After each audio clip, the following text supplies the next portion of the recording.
Existe algum tipo de previsão de incentivo nesse sentido de não a remissão fiscal por parte da Bahia? O estado de Pernambuco, por exemplo, não cobra IPVA de veículos elétricos, até de motocicletas. Existe algum tipo de debate dentro do governo sobre esse tipo de incentivo? Existe um pacote, né, que já foi apresentado para eles, dentro do que já tem de incentivos fiscais, como é que eles podem se encaixar. Né? Existe a possibilidade também de fazer talvez algum tipo de mudança de PVA. Essa aqui é uma coisa interessante. Porque veja, quando você começa, se você faz uma produção daqui para... E a guerra fiscal ela é um pouco perversa nesse sentido, tá? Mas depois eu vou falar do outro lado da moeda. Ela, de uma certa forma, você vai fabricar carros que, em sua maioria, vão ser consumidos em São Paulo, Rio de Janeiro. Então, assim, a arrecadação, a gente, em tese, boa parte não ia ter se a gente não tivesse a fábrica aqui, você entende? Sim. A gente ia ter a arrecadação do consumo aqui. O consumo de carro, inclusive elétrico, é ainda muito pequeno no Brasil e no mundo. Então, assim, na verdade, as outras unidades federativas acabam meio que financiando, né, a entrada da produção aqui na Bahia, e isso é que se chama, né, de guerra fiscal. Por outro lado, nós temos dentro do Brasil disparidades de desenvolvimento regional.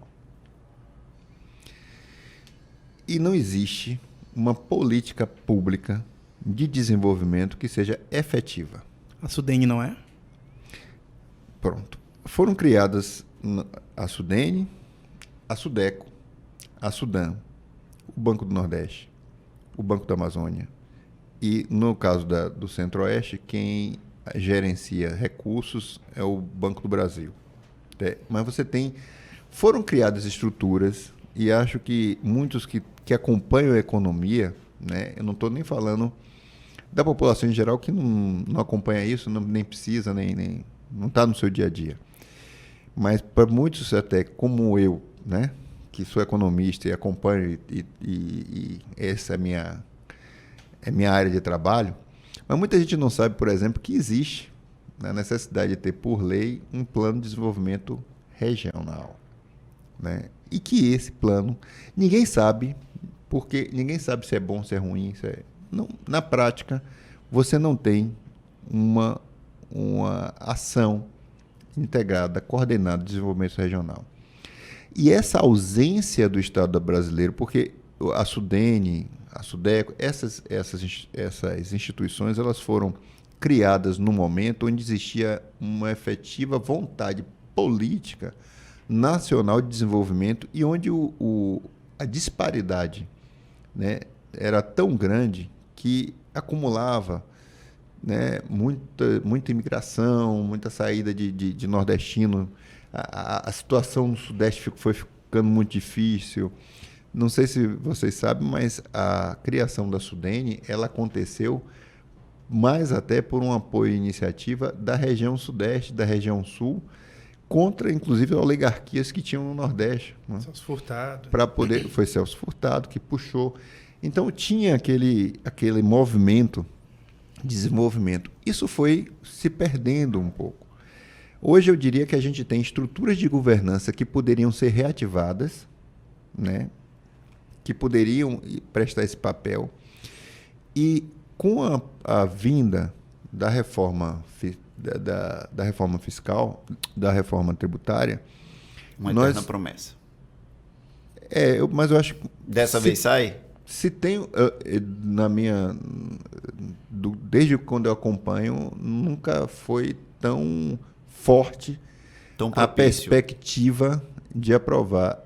Dessa vez, antes eu não acreditava, não. É a primeira vez que eu estou acreditando que realmente ela sai. Então, assim, porque tem muita vontade política mesmo e a condução está sendo muito, muito forte pelo parte do governo federal. Há uma tentativa de convencimento e de ajuste acontecendo praticamente todo dia. Eu acho que sai. Mas com a retirada quando a União começou a sair desse papel, né, a não conseguir fazer ou provocar o desenvolvimento regional, os estados tomaram para si essa, né, essa atividade. Você não vai conseguir resolver uma região. Eu vejo, eu tenho amigos como vocês em São Paulo, no Rio de Janeiro, às vezes tem umas colocações simplistas, né? Eles veem a gente como, eu acho que a Bahia tem que ser um lugar para vender acarajé e ofensivas. Turismo, como se isso fosse Exagero. suficiente para desenvolver qualquer região, não é? Então os estados tomaram para si essa tarefa, fizeram muita coisa acertada, fizeram coisas também que não são boas, né? Você faz competição e fica abrindo mão de imposto, porque aí, se eu faço isso na Bahia, o outro vai fazer em Pernambuco, e aí me prejudica aqui, com coisas que não são estratégicas, não precisavam ter incentivo, né? Então, tem coisa errada, mas tem muita coisa que foi feita e muita coisa foi construída graças a isso. Então, se você retirar, você vai botar o quê? Você já pegou Isso é briga com algum muito secretário importante. por conta dessa guerra fiscal? É interessante, quando a gente tem briga, né? E o Confaz tem momentos que Tenso.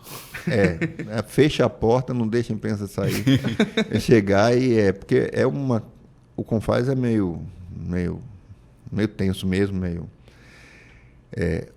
humanizou um pouco, porque a gente teve uma situação alguns anos atrás que por conta das questões financeiras, um secretário passou mal, teve um infarto com a gente. Então, essas coisas. Imagine o susto, você tá numa reunião e alguém infartar. Então essas coisas amenizam um pouco, né? Porque todo mundo fica muito sob pressão e a gente meio que tenta entender. Mas sim, tem situações bem tensas por causa dessa guerra fiscal. Mas voltando à necessidade, que eu acho que é muito importante, a Bahia, a gente tem conversado muito e liderado muito esse processo, e eu participei, junto com a minha equipe, de reuniões tentando unificar pelo menos o posicionamento no Norte e do Nordeste, né, para que a gente vá em bloco, porque se pegar, por exemplo, e dividir, você vai ver que o que sai de investimento do BNDES, né, é muito mais voltado para o Sul-Sudeste. Né? O Nordeste não tem participação per capita igualitária em nada, né, das políticas públicas, em nada. Outra coisa também, como o imposto é cobrado na origem, né, que é outra distorção, quer dizer, a vantagem fica toda com quem produz, né, e quem consome acaba meio que financiando. Mas, assim, então, a reforma tributária ela vai ajudar um pouco nisso, mas, para além da questão das contas públicas, eu chamo muita atenção porque agora, mais do que nunca, nós precisamos efetivar uma política de desenvolvimento regional. Para que a gente não tenha... No dia que passar a reforma tributária, no outro dia, todas as empresas que estão situadas aqui no Nordeste, na Bahia, vão estar planilhando e vendo qual é a vantagem de ficar ou não. Então vai ser necessário uma política de integração. Eu acho que precisamos de uma política de integração. Você vê o que a Europa fez, né?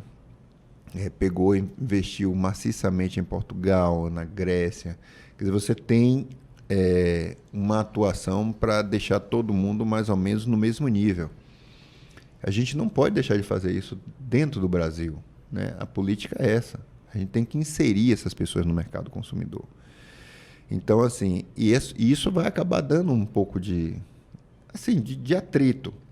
Porque quando você conversa, por exemplo, com o secretário do Estado de São Paulo, ele diz, mas é que eu também tenho pobreza. Eu tenho regiões pobres. Então, Fundo de Desenvolvimento Regional tem que ser para mim também. Então, aí, quer dizer, você começa aí você vai ter uma disputa de quem é mais pobre? Não. Claro que eles são muito mais ricos. Claro que o próprio governo tem muito mais condição de atender às necessidades da população, né? Claro que você precisa de uma política que a população nordestina, nós temos uma população alta, A gente precisa socorrer essa população. A gente precisa dar melhor condição de vida e perspectiva de futuro, de emprego, de renda para essas pessoas, né? Então, aí começar a deslocar essa discussão, ela, sabe, numa queda de braço, isso é meio complicado.